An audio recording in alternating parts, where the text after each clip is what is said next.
Garden Center show, and I'm here with Dan with PittMoss. Dan, tell us about your product and everybody. about your company. Yeah, thanks.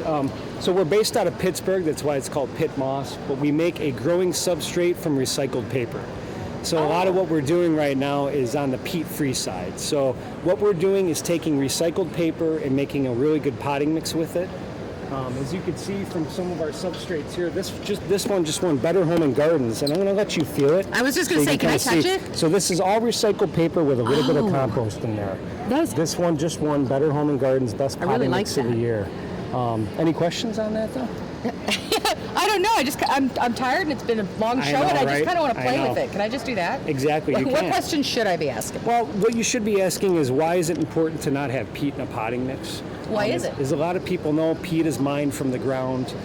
Peat is bad for the environment. So what peat does is 3% of the land mass, but it sequesters about 30% of the carbon in the air. Oh, okay. So when we go in there and dig it out, it can be an environmental thing. A lot of the younger gardeners that were born in 2020 and on are really looking for something that's sustainable and can help the environment, and that's kind of what we're doing right now. So you're a big responsibility and sustainability brand as while bringing value to the garden. Exactly, yeah. So what we're doing is we're trying to provide stewardship, right? So instead of mining things, we're taking something that would have went to a landfill and making a potting mix with it.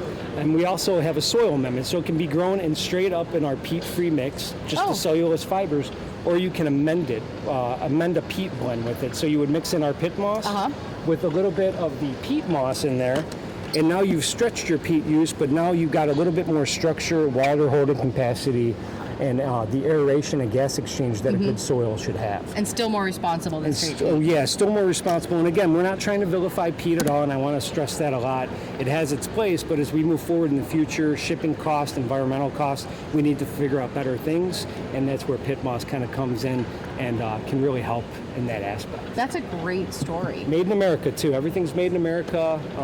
Right now we're in Pittsburgh, and we're supplying the whole country with everything.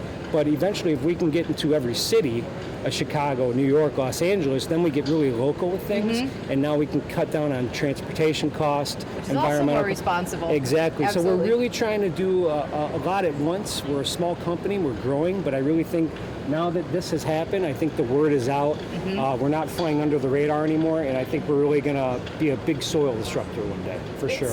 I just learned something important, and I'm a big gardener, so it's a great story for garden centers to tell. Yeah, absolutely. And it is a good story. I think once people know our story, especially in a couple years, I think it's just going to be commonplace, and people will use it and love it. And again, grows really good plants, beautiful root systems, healthier plants, less water, less environmental impact. I can go on and on. Do we have enough tape in this thing? Because I can go on and on and on about it. I really could. Well, thank you. We really appreciate knowing more about your product and you being here to bring it to the independent garden centers at the Garden Center Show. Awesome. I appreciate it. Thank you so much for stopping, everybody. Thank you.